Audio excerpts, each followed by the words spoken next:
वक्त की सबसे बड़ी खबर आ रही है केरल के इडुक्की से, जहां लैंडस्लाइड से मलबे में दबे 81 में से अब तक 49 लोगों के शव निकाले जा चुके हैं। एनडीआरएफ की टीम लगातार रेस्क्यू ऑपरेशन चला रही है, लेकिन मौसम का मिजाज इतना खराब है कि रेस्क्यू में बार बार परेशानियों का सामना करना पड़ रहा है। केरल को लेकर मौसम विभाग ने भारी बारिश का रेड अलर्ट जारी किया है। पिछले 3 दिन से लगातार बारिश से केरल कान है और अब बाढ़ केरल को डराने भी लगी है।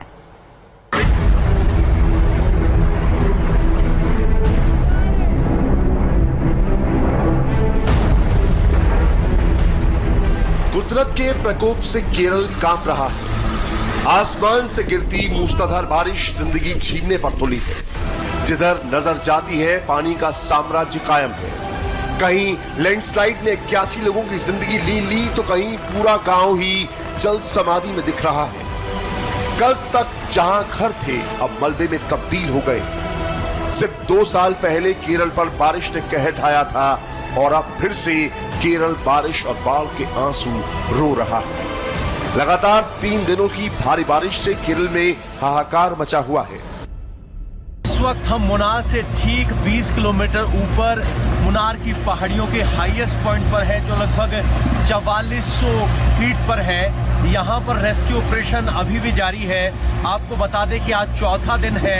500 से ज्यादा एनडीआरएफ, स्टेट फायर और रेस्क्यू टीम के अलावा पुलिस पर्सनल यहाँ लगे हुए हैं, लेकिन अभी भी मलबा क्लियर नहीं हो पाया है। कुल मिलाकर 81 लोग इस लैंडस्लाइड और मड स्लाइड में दब गए थे, लेकिन उनको अभी तक निकाला नहीं जा सका है। इस वक्त मौके पर 12 बड़े एक्सक्वेटर्स काम कर रहे हैं, लेकिन अभी तक सिर्फ 49 शवों को ही हासिल किया जा चुका है। इडुक्की में भयानक लैंडस्लाइड हुआ है। एनडीआरएफ की 2 टीमें, फायर ब्रिगेड के लोग, स्पेशल ट्रेनिंग लिए हुए 50 लोग रेस्क्यू के काम में लगे हुए हैं, लेकिन खराब मौसम बार बार रेस्क्यू ऑपरेशन के आड़े आ रहा है। पर बड़े बोल्डर्स यहाँ हैं, जिनको बड़े एक्सक्वेटर से हटाने का काम किया जा रहा है।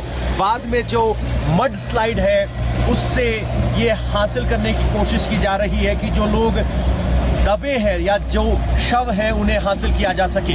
आपको बता दें कि यहाँ लगातार बारिश चल रही है। ऐसी बारिश में किसी का जिंदा रहना थोड़ा सा मुश्किल लग रहा है, क्योंकि मलबे में दबे रहने की वजह से तापमान भी बेहद कम है। और आपको बता दें कि ये घटना जब हुई थी तो रात 10:30 बजे थी और ये इतना दुर्गम इलाका है कि पुलिस को पहली सूचना सुबह 7:30 बजे दी जा सकी। वहाँ पर ऐसी परिस्थिति में इतने बड़े एक्सक्वेटर्स को यहाँ पहुँचाना सचमुच बड़ी चुनौती है। एक क्षण में यहाँ बादल आता है और एक क्षण में चला जाता है।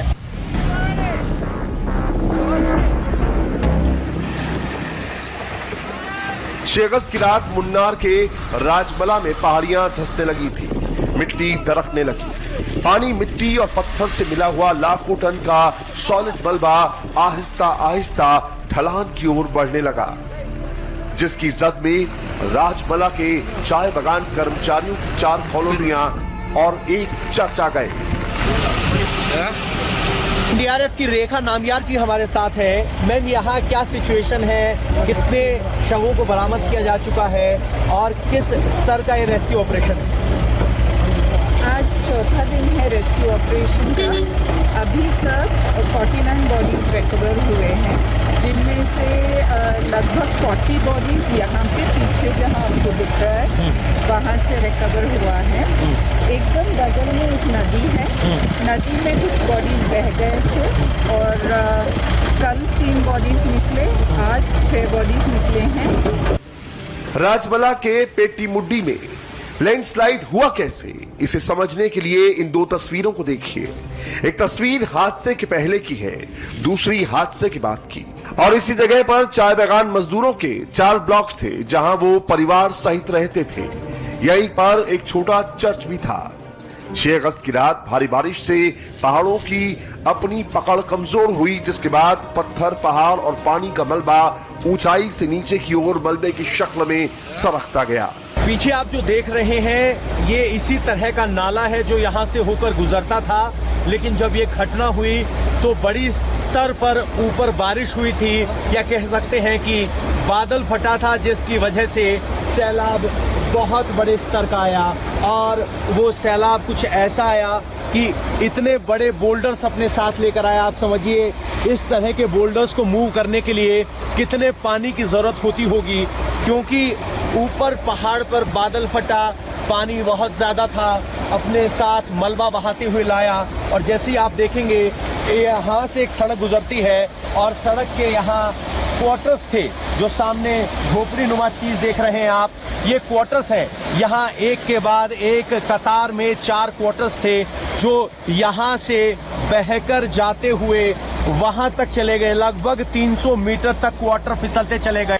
तस्वीर में आप पूरी जियोग्राफी देख सकते हैं। सभी मकान नीचे बने हैं, उनके पीछे छोटी छोटी पहाड़ियां हैं। जब ये पहाड़ियां गिरी तो मंजर इस तरह का हो गया। पूरे पहाड़ के मलबे में मकान दफन हो गए और पूरी जमीन सपाट हो गई। क्वार्टर्स यहाँ से लगभग 300 मीटर तक फिसलते हुए नीचे चले आए। और अब ये वो ब्लॉक है जो क्वार्टर मड में दब के, या कहें कि मिट्टी में दब के यहाँ तक आ गए थे, वो यहाँ से एक्सक्वेट किए जा रहे हैं। सामने आपने स्क्रीन पर आप देखेंगे एक कंबल आपको दिखाई दे रहा होगा।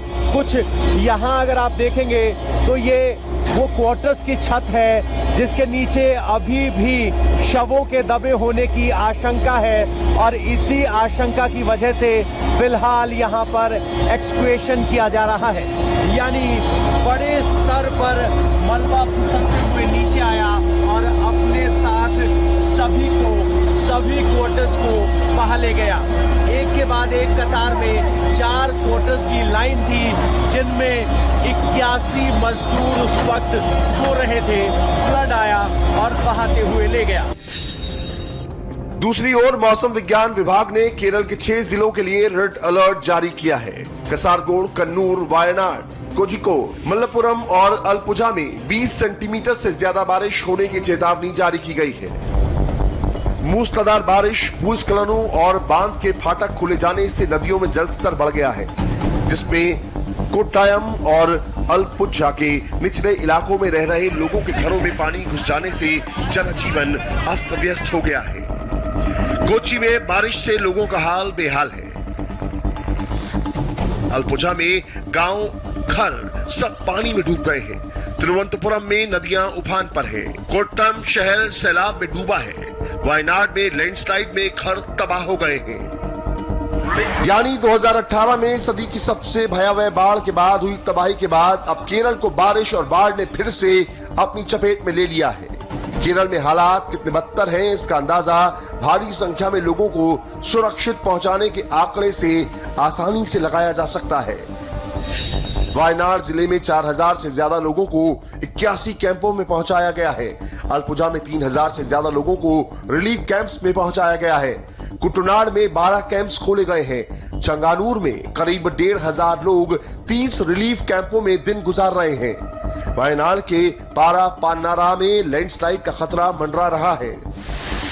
भारी बारिश से केरल में करीब सारे जलाशयों का हाल है कि पानी डेंजर लेवल तक पहुंच गया है और बारिश की रफ्तार में कमी नहीं हुई तो मजबूरी में इन जलाशयों के गेट खोलने पड़ेंगे, जिसका असर ये होगा कि कई बचे हुए इलाके जलमग्न हो जाएंगे।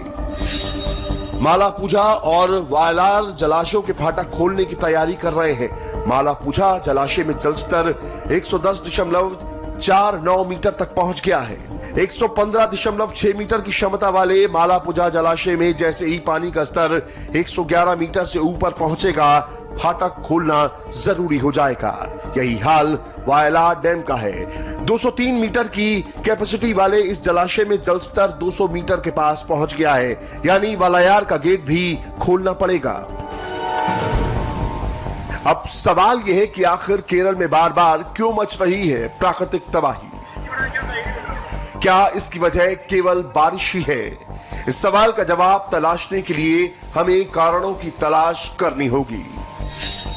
अंधाधुंध पेड़ों की कटाई और अवैध निर्माण।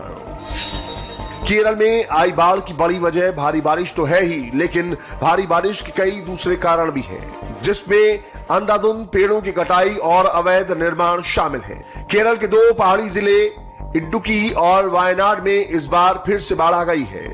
पर्यावरणवादियों के मुताबिक बाढ़ से सबसे ज्यादा नुकसान उन इलाकों को हुआ है जो इकोलॉजिकली सेंसिटिव जोन में आते हैं। यहीं पर सबसे ज्यादा भूस्खलन भी हुआ है। ग्लोबल वार्मिंग बन रहा है कारण। 2 साल पहले ही केरल भारी बारिश और बाढ़ का प्रकोप झेल चुका है और अब फिर से मुसीबतों से घिरा है। पर्यावरणविद इसकी एक बड़ी वजह ग्लोबल वार्मिंग को मानते हैं। मानवीय हस्तक्षेप भी है वजह। 2010 में केंद्र सरकार ने गाडगिल कमेटी का गठन किया था। इस रिपोर्ट में कहा गया था कि मानवीय हस्तक्षेप के कारण पश्चिमी घाट सिकुड़ रहा है। ये घाट भारतीय महाद्वीप के ऊपर बादलों को तोड़ने में अहम भूमिका निभाता है।